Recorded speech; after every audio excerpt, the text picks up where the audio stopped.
ప్రజల సొమ్ము దుర్వినియోగం అయినప్పుడు ఏ ప్రభుత్వమైనా దర్యాప్తు జరుపుతుందని ఆత్మకూరు ఎమ్మెల్యే మేకపాటి విక్రమ్ రెడ్డి అన్నారు. చంద్రబాబు అరెస్టులో కక్ష సాధింపు ఏమీ లేదని, బాధ్యత ఉంది కాబట్టి సిఐడి రంగంలోకి దిగిందన్నారు. నిధులు ఎక్కడికి పోయాయనే విషయమై దర్యాప్తు జరుగుతుందని తెలిపారు. టీడీపీ నేతలకు కుంభకోణం గురించి తెలిసినప్పటికీ కావాలని రాజకీయం చేస్తున్నారని చెప్పారు. ఈ మేరకు ఎమ్మెల్యే విక్రమ్ రెడ్డి నెల్లూరులోని మేకపాటి క్యాంపు కార్యాలయంలో మీడియాతో మాట్లాడారు. డిపార్ట్మెంట్లో పెద్ద ఎత్తున స్కామ్ జరిగిందని చెప్పేసి అలిగేషన్ పెట్టారు. అదే కాకుండా దాని ముందు కూడా జిఎస్టీ డిపార్ట్మెంట్ గురించి కొన్ని ఎంక్వైరీస్ వచ్చాయి. అప్పటి నుంచి కొనసాగుతూనే ఉంది ఈ కేసు. దాదాపు 2018 తర్వాత 3 ఏళ్ళు ఇన్వెస్టిగేషన్ జరుగుతూ ఎఫ్ఐఆర్ వచ్చి 2021 లాడ్జ్ చేయడం జరిగింది. ఆ ఎఫ్ఐఆర్ లాడ్జ్ చేసిన తర్వాత మరీ ఇంత ఇన్వెస్టిగేషన్ జరిపించి కాన్స్పిరేటర్స్ ఎవరున్నారని చెప్పేసి డిపార్ట్మెంట్ వారు నారో డౌన్ చేసి వీళ్ళందరూ ఈ స్కామ్లో ఇన్వాల్వ్ అయి ఉన్నారు, వాళ్ళందరికీ నోటీసులు పంపిస్తూ ట్రాన్సాక్షన్స్ గురించి ఏ విధంగా జరిగాయని చెప్పేసి క్వశ్చన్స్ అడగడం జరిగింది. ఈరోజు దాదాపు 5 సంవత్సరాలు ఇన్వెస్టిగేషన్ జరిగిన తర్వాత ఒక షేప్కి వచ్చిన తర్వాత ఇన్వెస్టిగేటింగ్ ఆఫీసర్స్ వచ్చి మెయిన్ అక్యూజ్డ్ మెంబర్స్ని అరెస్ట్ చేస్తూ వాళ్ళ దగ్గర నుంచి ఫర్దర్ ఇన్వెస్టిగేషన్ చేసి ఈ కేసుని ఏ విధంగా ముందుకు తీసుకుపోవాలని చెప్పేసి లాజికల్ స్టెప్ తీసుకున్నారు.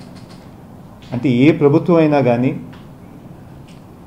ముఖ్యమైన బాధ్యత వచ్చి పబ్లిక్ ఫండ్స్ మిస్యూజ్ అయితే ఇన్వెస్టిగేషన్ చేయడానికి ఇంకెవరు ఉండాలి? పబ్లిక్ ఇన్వెస్టిగేటింగ్ ఏజెన్సీ కాబట్టి ప్రభుత్వం అది బాధ్యత వాళ్ళది.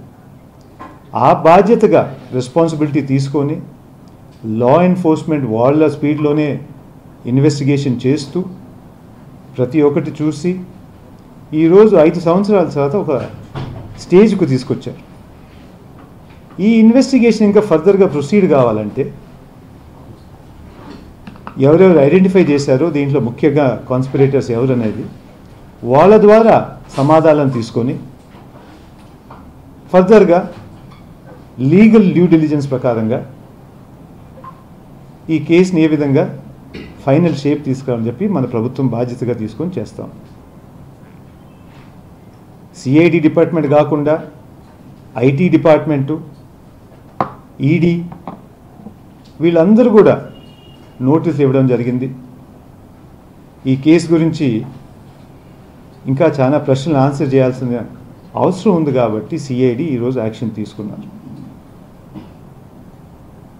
కొన్ని పార్టీలు అయితే ఇదేందో పొలిటికల్ వెండెట్టా అనడం, 4 సంవత్సరాలు ఏం చేయలేదు ఈరోజు ఎందుకు అవసరం వచ్చిందని చెప్పడం. వాళ్ళందరికీ ఒకటే అడిగేది, 4 సంవత్సరాలు ఎందుకు డిలే అయిందని మేము అడుగుతున్నాం. ఇంత టైం ఎందుకు తీసుకోవాల్సి వచ్చింది?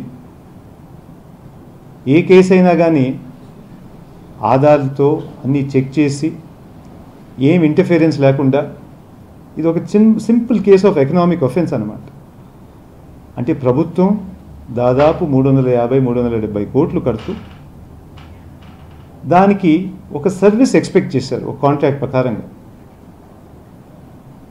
ఆ సర్వీస్ ఇవ్వలేదు ఆ కంపెనీ, ప్రభుత్వానికి ఆ డబ్బులు రిటర్న్ చేయలేదు. ఆ డబ్బులు ఎక్కడికి పోయి అనేది ఇన్వెస్టిగేషన్ ఈరోజు జరుగుతుంది.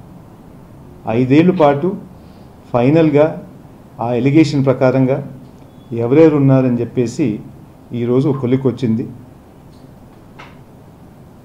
ఆ కొలిక్ వచ్చిన తర్వాతనే దాంట్లో ఎవరు మెయిన్గా ఇన్వాల్వ్ అనేది బయటపడింది. కాబట్టి ఆ మెయిన్ అక్యూజ్డ్ వచ్చి ఈరోజు సిఐడి వాళ్ళు ఫర్దర్ క్వశ్చనింగ్ కోసం తీసుకున్నారు. అంత తప్ప ఇదేం పొలిటికల్ కాదు, ఎవరినో లోపలేయాలని కాదు. It is simple case of economic offence. దానిపైన ఇంకెవరు వేరే చూడాల్సిన అవసరం